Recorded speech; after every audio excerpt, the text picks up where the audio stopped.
Good evening, everyone.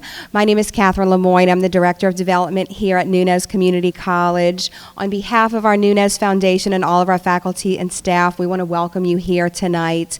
We have some very special guests in the audience tonight that I'd be remiss if I did not acknowledge. Our presenting sponsor this year for the History Lecture Series is the Miro Foundation. We have several members of the Miro Foundation here tonight. This could not be made possible without their support, so please help me in joining to give them a round of applause.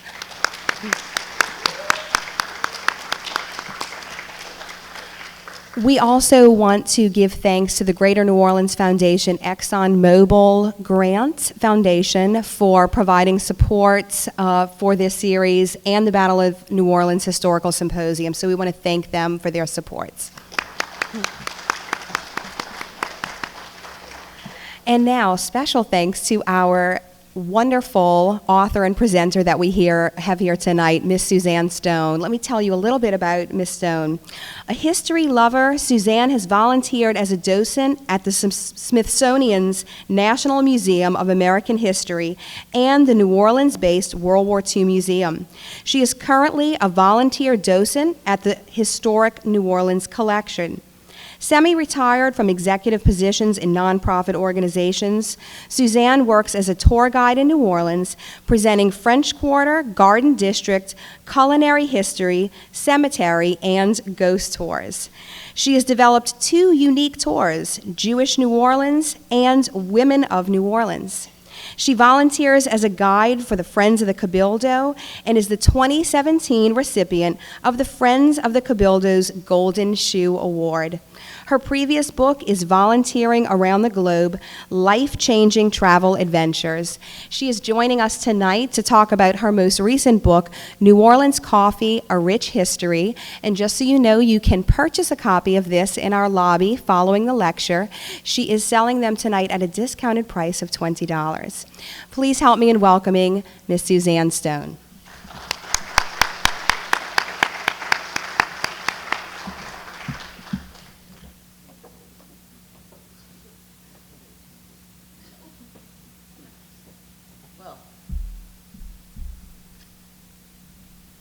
That was very, very nice.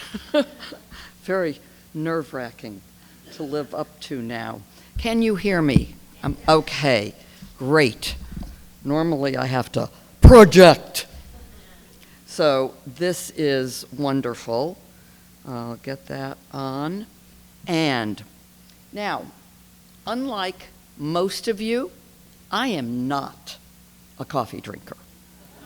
Or a big coffee drinker, at least.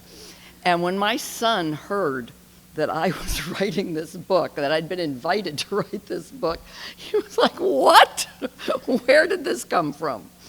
So I was invited to write it by the History Press because of a blog post I wrote about 2 people important in New Orleans coffee history.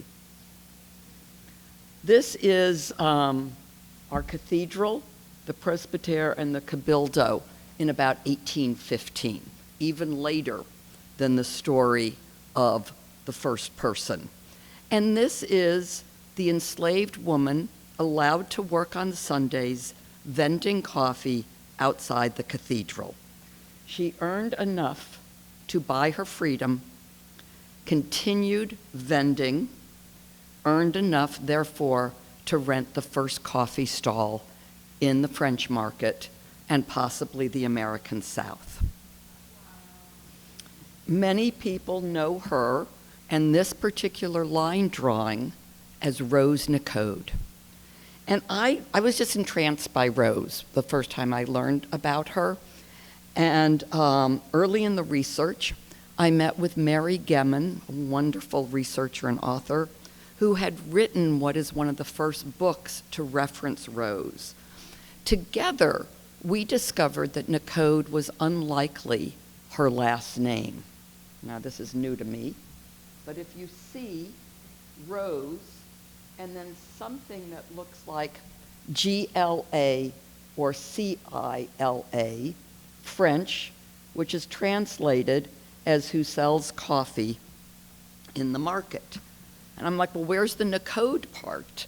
And she said, I've wondered about that because the birth certificate for Rose Nicode is in the 1800s. So she couldn't have been enslaved in the Spanish times. So I puzzled on this, filed it away. Now that magazine or newspaper piece was from the 1920s. And I found an earlier drawing, and that's the one that's here. It's from an 1898 Men in Matters magazine.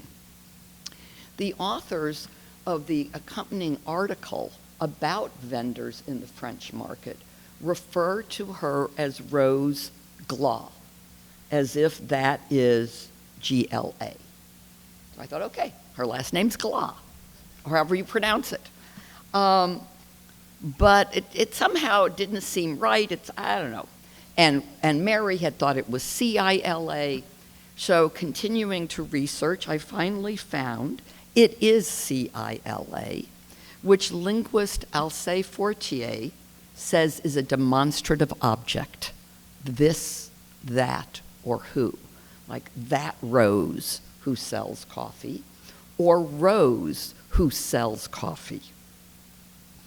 Not knowing her real name speaks volumes about who has written history in the past. But her story endures, and as all of you reacted, it's one that touches our hearts. More than that, it is such an integral part of New Orleans' culinary history. She and the many other women vendors were the first people to sell food and drink outside the home, and they are the direct ancestors to our famous Creole chefs. These include, of course, our beloved Leah Chase. I was extraordinarily fortunate that I did get to meet and speak with Leah, and lots of her story is interspersed throughout the book. She was not a big coffee drinker. In fact, in discussing the big custom of everybody drinking cafe au lait at breakfast, she said in her large family, she was the one child who didn't. She had cocoa. She doesn't remember why. Maybe they ran out of coffee, but she didn't like it, whatever. She had cocoa, what everyone else in the house is having cafe au lait. But coffee was a big part of any restaurant, and it certainly was at her first job, which was at the old Coffee Pot restaurant in the French Quarter. And there's stories about her there, and there's stories about her at Dookie Chase's in the book. It was a joy to meet her. Now, the other of these Creole chefs are Madame Begay and Nellie Martin. Madame Begay is a little bit better known of the two, and many people know her as the founder of the second oldest restaurant in New Orleans. It's now Two Jacks, and the inventor of brunch. And that's often what she's best loved for, inventing brunch. But when the folks gathered to eat brunch, which she never called it that, at her restaurant, they sat for 3 or 4 hours eating all the dishes, drinking coffee, ending up with a little liquor, of course. And O. Henry, the author, lived in New Orleans for a short while. After his death, his widow came to New Orleans, and she went specifically to Madame Begay's, and she said, "My husband raved about your coffee, and he said mine was as good, but I'd like to taste yours." And she tasted it and agreed that Madame Begay's was much better. Mrs. Porter, Miss O. Henry's wife, had been boiling her coffee. Ms. Murray, Nellie Murray, is less known. In chronology, she's between Begay and Chase. She was born as an enslaved child in a prominent family. She grew up to be their cook. She was emancipated early in adulthood, continued to be the paid cook for that family, and started having a little side business of catering. She was so good that in the society pages of the Picayune, she'd be recommended. Not in ads, in the news stories about the fancy parties that they were covering. And she became famous for serving coffee to servicemen leaving New Orleans right before the World War I.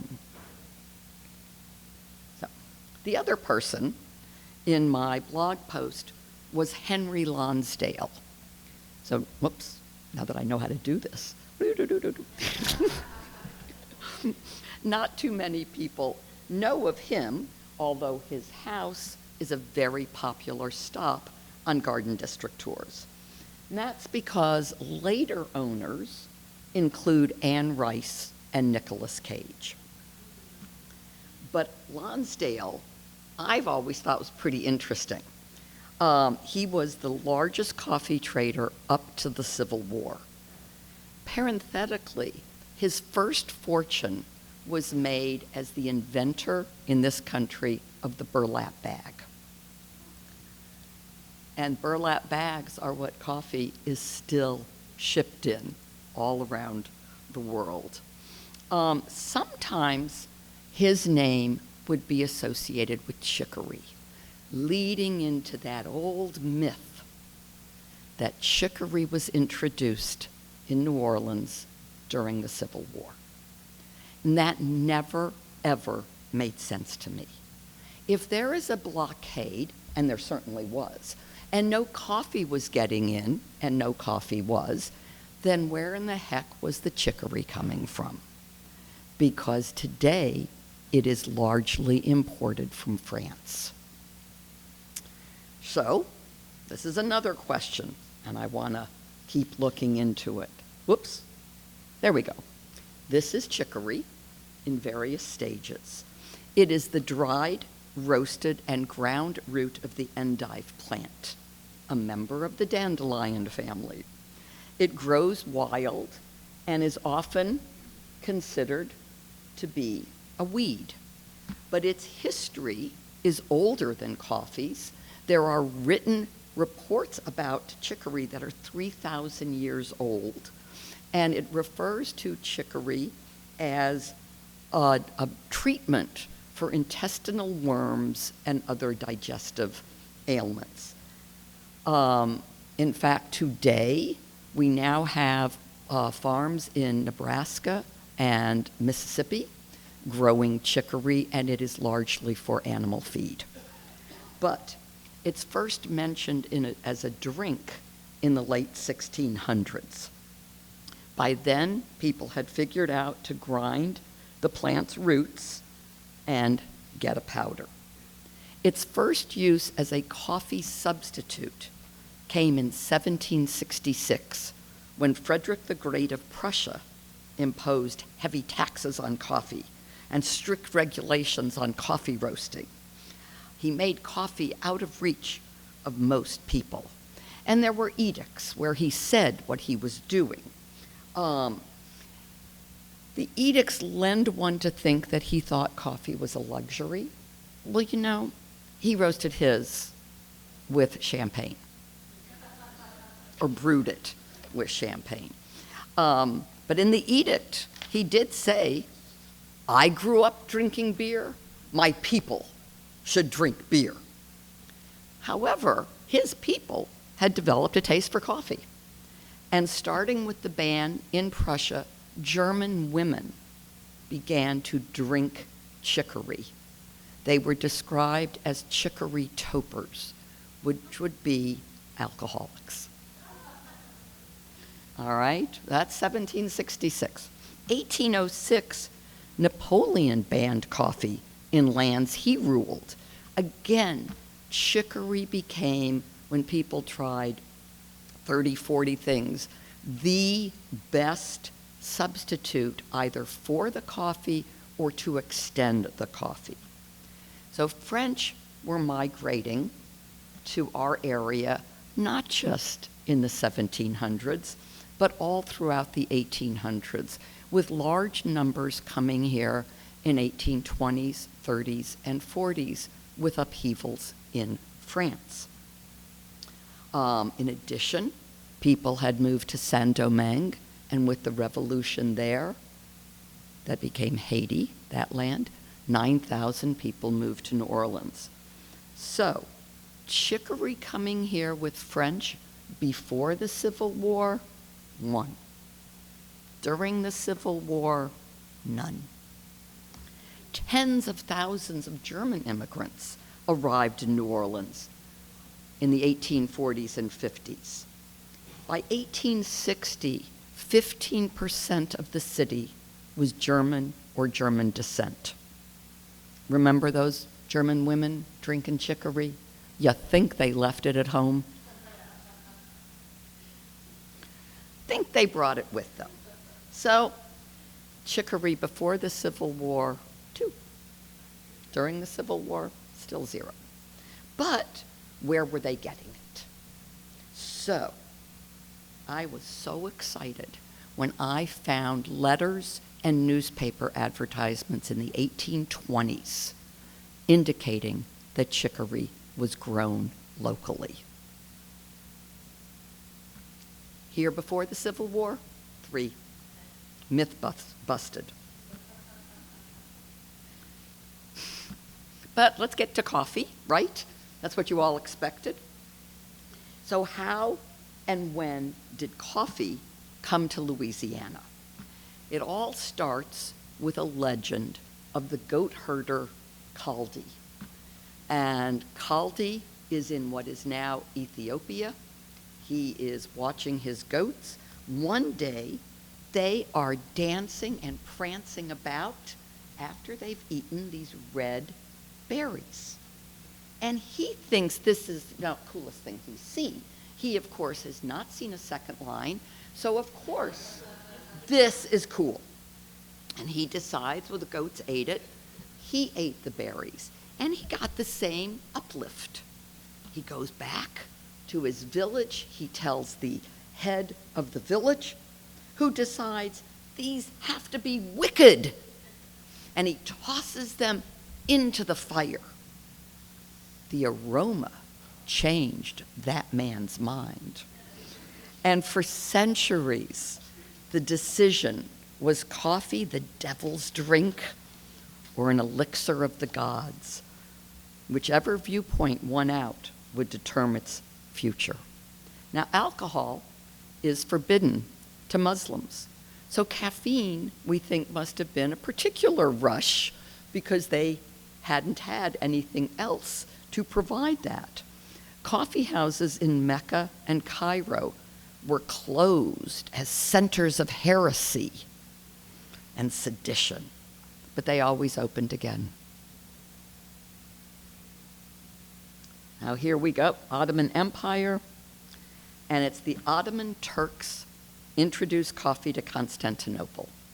And they had, by the 1500s, richly appointed coffee houses, which were also called schools of the wise, because the men gathered there, they drank the coffee, they stayed awake, their minds were alert, and they were talking about every subject on their minds.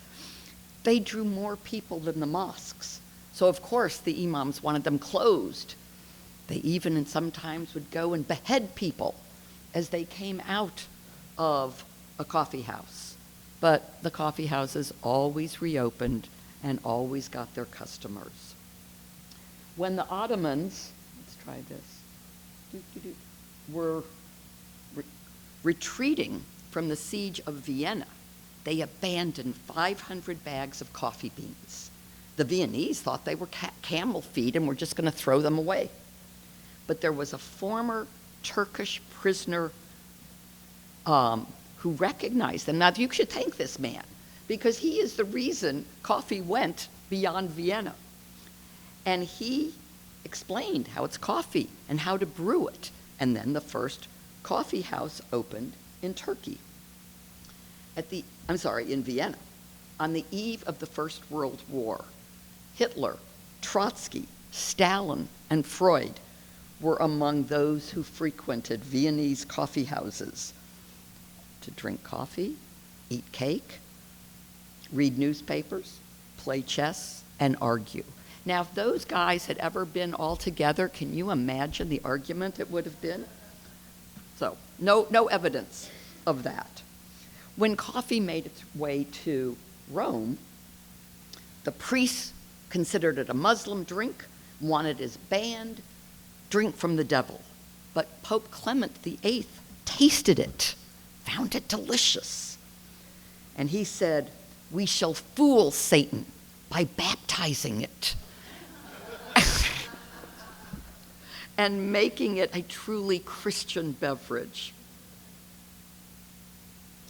So the Ottoman ambassador traveled up to France, and he was awaiting an audience with Louis XIV. And while he's waiting, and this just isn't hours, but days, weeks, he was entertaining the aristocracy of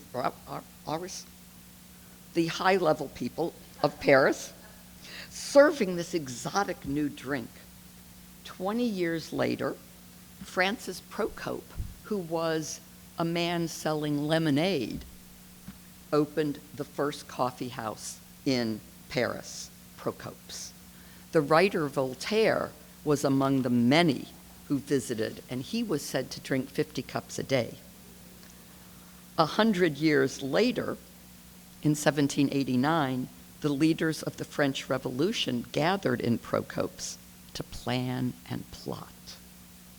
There was one young artillery officer who also frequented Procope's to drink coffee and play chess. He once didn't have enough money to pay, and he had to leave his hat as security for payment. His name, Napoleon Bonaparte. Procope's, you don't recognize him without the hat. Procope's is still open. By 1700, there were 2,000 coffee houses in London. No alcohol was served. So these places of sobriety gave us the office cubicle. People drew curtains around their little area when they were talking. They gave us the tip box. That's the first time you could ensure prompt service with a little payment. And a box to register your opinion became the ballot box. The world's first tabloid, The Tatler, was publishing news and gossip from coffee houses. But most important, commerce, trade, exchanges occurred. Eventually, the coffee exchange gave birth to individual commodity exchanges. Lloyd's of London grew out of a coffee exchange. We're going to go back to France. Finally, we've got some coffee given to King Louis, and he's got some growing in his greenhouse. And a Frenchman, Matthew Declue, liberated 2 coffee seedlings from that greenhouse in 1720. He nurtured them all across. I think this is a picture. He's on the boat coming across the Atlantic, and he planted them in French Martinique. The millions and millions and millions of coffee trees in the Western Hemisphere descended from those 2 seedlings. From Martinique, it's just a little hop, skip, and jump to Saint-Domingue, Haiti, and then New Orleans. So we know coffee was near us and was imported in the territorial days. Not just the story of Rose, but imported coffee is one of the many items that drove Governor Miro into personal debt. In 1803, New Orleans was a city of about 10,000, and about 1,400 sacks of coffee were imported. On the eve of the Civil War, New Orleans imported 500,000 bags. Today, New Orleans is the country's largest coffee port and second only to Brussels in the world. So what does that really mean? It's a coffee tree. Coffee is the second most traded commodity in the world. Oil is first. Americans drink on average 2 cups a day, more in New Orleans. That's 150 billion cups a year, and the U.S. does not make the top 20 coffee consuming countries.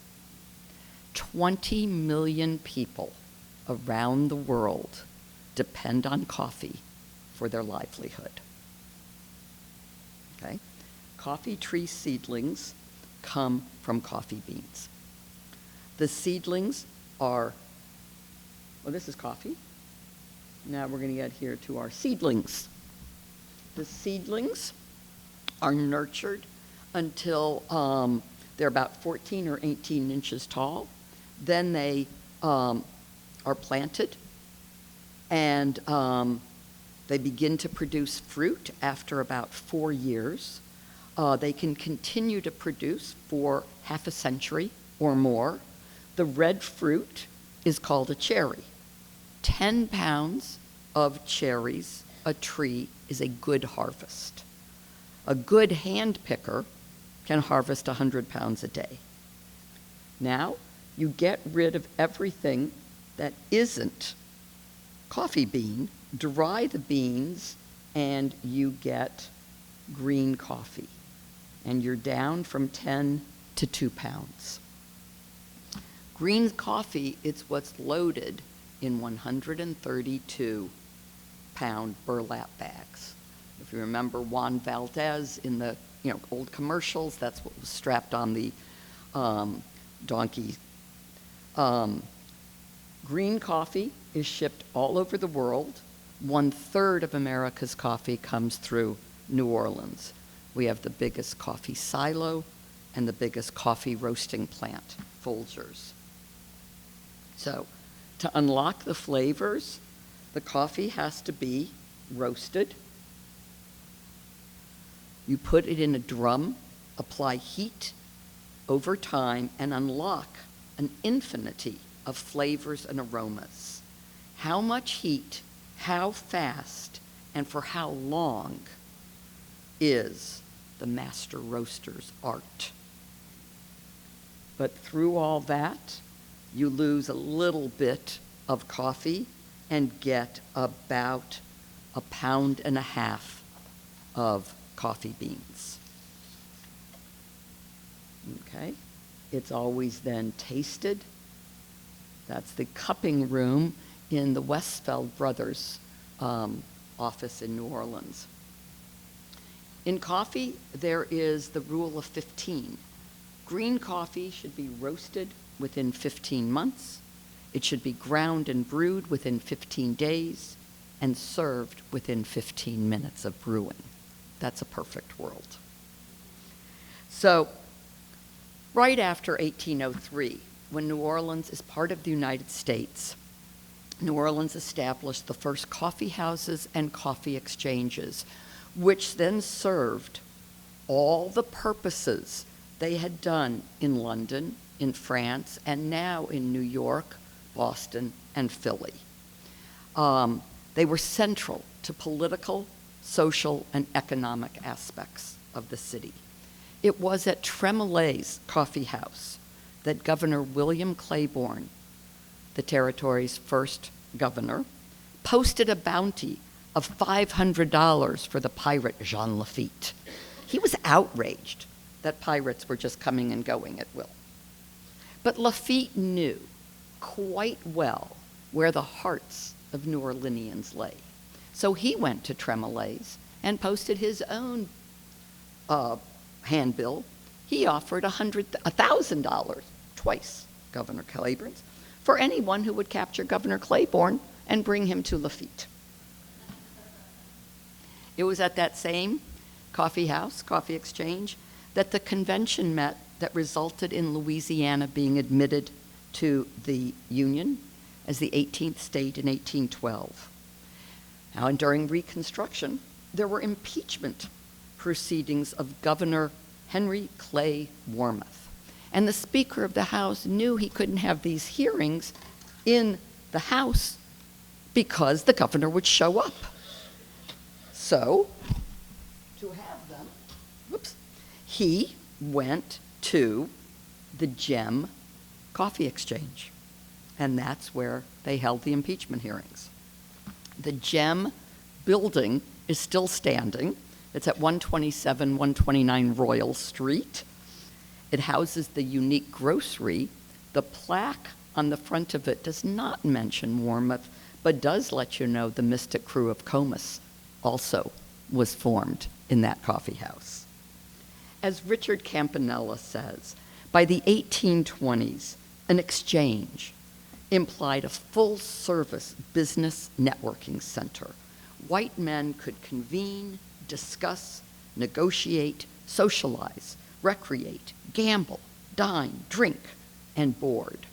Like many of New Orleans coffee houses, the upper floors of Hewlett's contained billiards and gaming tables. Note he mentioned drink along with these other items. In London, New York, Boston, and Philly, coffee houses were places of exchange precisely because only coffee was served. But New Orleans is different. The coffee houses here served more than coffee. And one coffee exchange played a significant role in the invention of New Orleans' official cocktail. In the late 1840s, Mr. Sewell Taylor owned the Merchants Exchange Coffee House. And he was also the sole importer at that time of the Sazerac de Forge et Fille cognac, Sazerac cognac. He was friends with a man down the street, Antoine Peychaud, who was an apothecary. And in Peychaud's apothecary, he had developed Peychaud's bitters. It was a well-known bitters because it could cure anything that was wrong with you. And bitters always had to be put into alcohol to be palatable. So the two of them got together. They put the Peychaud's in with the Sazerac cognac, a tiny bit of sugar, and there you have it, the first recipe for the Sazerac. Later, the glass was washed in absinthe. Rye whiskey replaced the cognac, and when absinthe was illegal, it was replaced with herb saint. There we go. So the largest function was as trading places. The introduction of the steamboat, Louisiana becoming a state, the migration into New Orleans and the rest of the United States contributed to New Orleans being the third largest city in 1840 and one of the richest in our country. Much was bought and sold here during those years. Unfortunately, among that was human beings. New Orleans became the country's largest slave market. And it was here, the old St. Louis Hotel, which had replaced Tremollet's Exchange, which was on that corner over there, that was the largest of 52 slave markets in the city. It is also here at the St. Louis that the free lunch originated, because the bar here offered a free noontime meal. As the city expanded and they wanted businessmen to stay in the exchange for the auctions, which started at noon. Now, we all know it wasn't really free because you had to pay for your alcohol. But it was an extremely popular thing, and many other exchanges copied it, and this changed the dining habits of our city and eventually the country, with the main meal of the day shifting from noon to evening time. After the Civil War, we got individual exchanges, such as the Cotton Exchange and the Rice Exchange. Coffee houses became bars or restaurants, and there were plenty of coffee stands in the French market. I'm sure you recognize these guys and know which coffee house they each came from. How many prefer these? Where you can put your own sugar on? And these.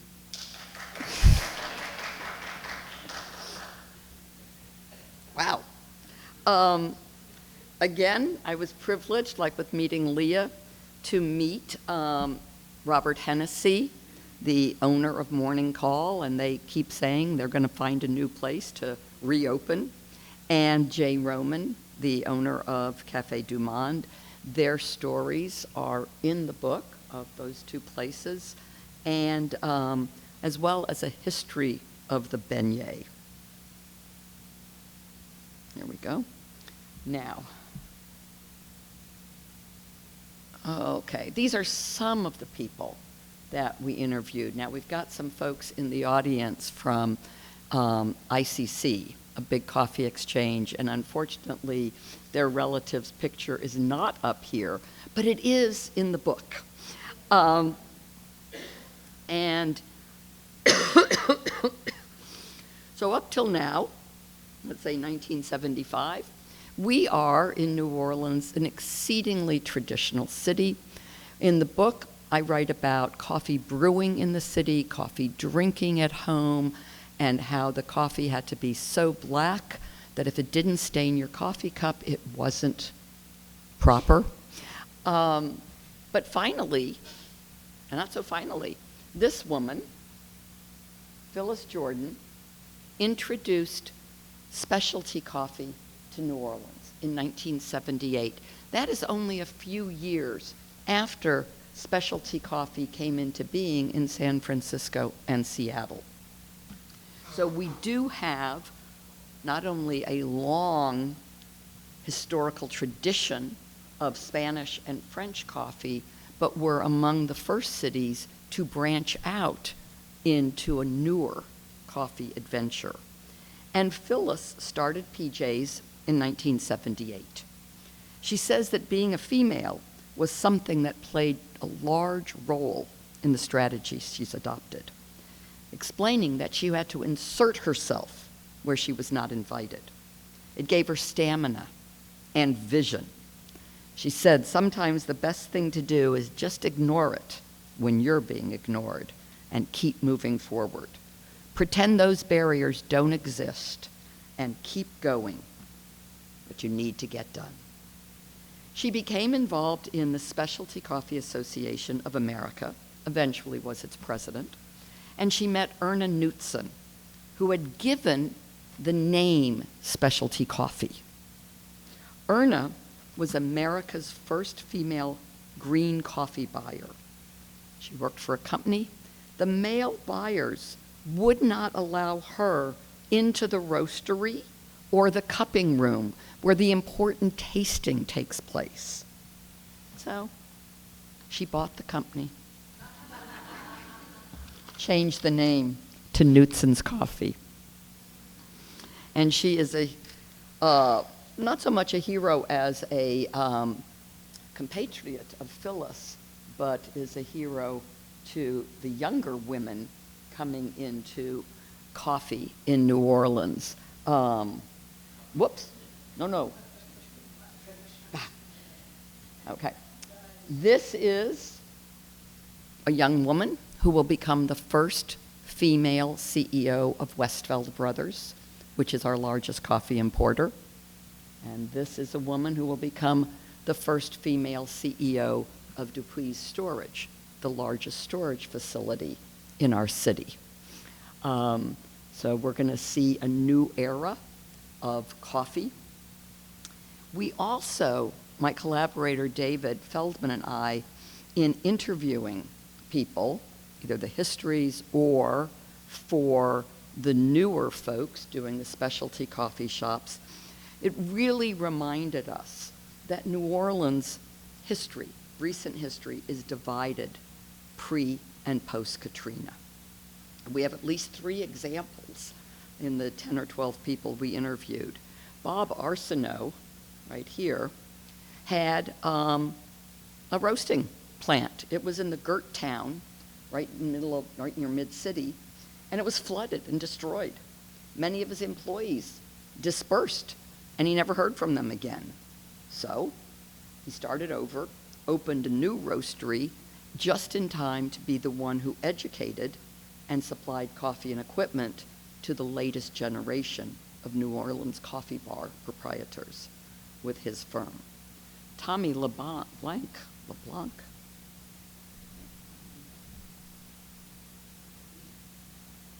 love the story. He is an artist, and he was a caricaturist. So he was working right at the Riverwalk by the Mississippi, including the Saturday in 2005 when Katrina evacuation became mandatory. And he was annoyed because he had a long line of customers. It was like a good day for him. But, Katrina happened.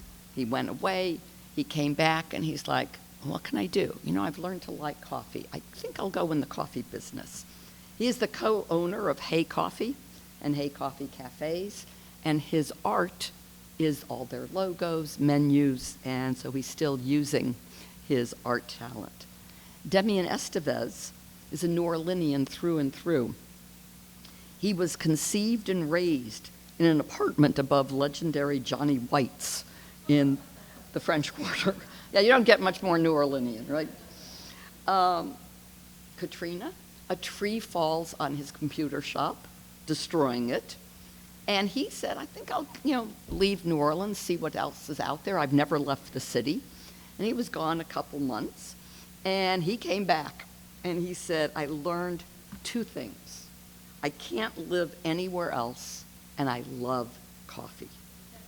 Mojo Coffee was born. So one thing we learned is the incredible niceness of people in the coffee business. Another young coffee entrepreneur was moved to get into it because he saw if you run your business a certain way, you can help people who are the coffee growers all over the world and make their businesses more successful. A number of the specialty coffee shops do that. These guys, father and son, own Fair Trade Coffee right near the Fair Grind Coffee House near the fairgrounds. They serve fair trade coffee and, according to them, the only fair trade chicory in the country. So in doing all of this, maybe you'll be happy to learn that I began to like coffee. And in part, it was because I discovered Nitro Brew, as Phyllis Jordan trademarked her version, or as Cool Brew, another coffee company in New Orleans. Now their story, do you all know Cool Brew? Okay. And they were big instant coffee drinkers. And one day, someone gave the father, excuse me, a cold brew machine, or, to make it. And he's brewing his coffee and loving it.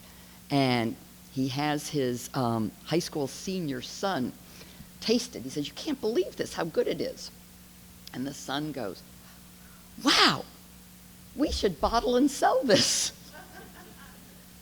And that's what they did.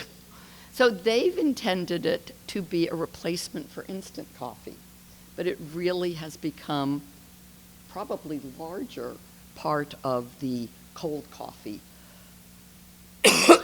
industry.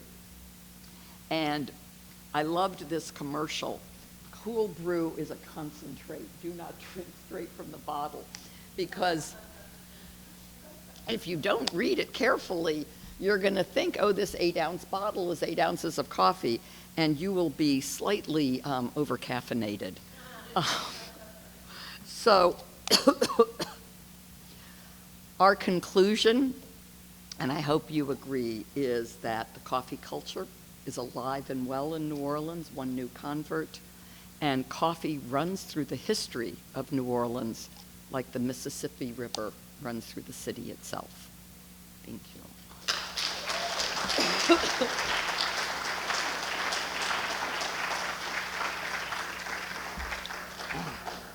So, questions? Do the Madaris want to get up? Madari? In speaking about how nice the people in the coffee industry are, I was reaching that conclusion when I interviewed a brother, a cousin, brother. And he said he was entranced when he got into the coffee business. He'd been in other industries, and he was discovering that in the coffee business, your competitors could also be your customers. And that even today, there are handshake deals. There are deals signed on a napkin in a bar. Used to be the Bon-Ton. And just a lot of trust, a lot of respect, a lot of good fellowship among people, both those who roast, import, store coffee, and the newest, youngest people who are micro-roasting and setting up their little specialty coffee shops. So, thank you. Trying to avoid questions. On behalf of all of the faculty and staff here, we have a little gift for you, my. a little token of our appreciation. Oh, wow. Please, let's give it up for Miss Suzanne Stone. Now Okay. she can have her coffee and her wine. I'm going to just plug something. I wasn't sure I was or not, but I write this book knowing nothing about coffee.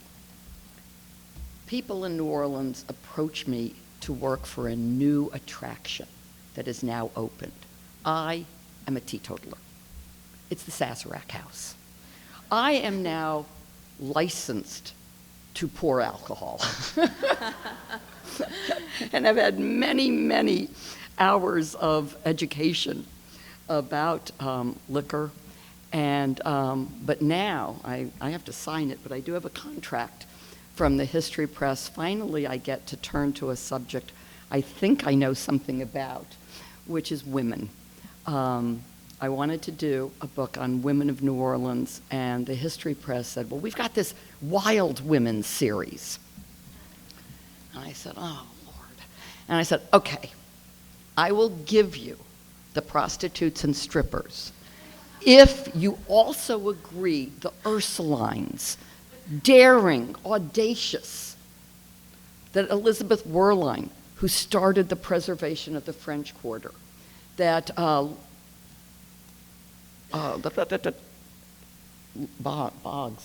Libby Boggs, audacious woman. You give me those kinds of people, I'll give you the strippers and prostitutes. So we've reached an agreement. So that'll be what I turn to next. And I'm hoping I'll have as much fun as I did learning about coffee.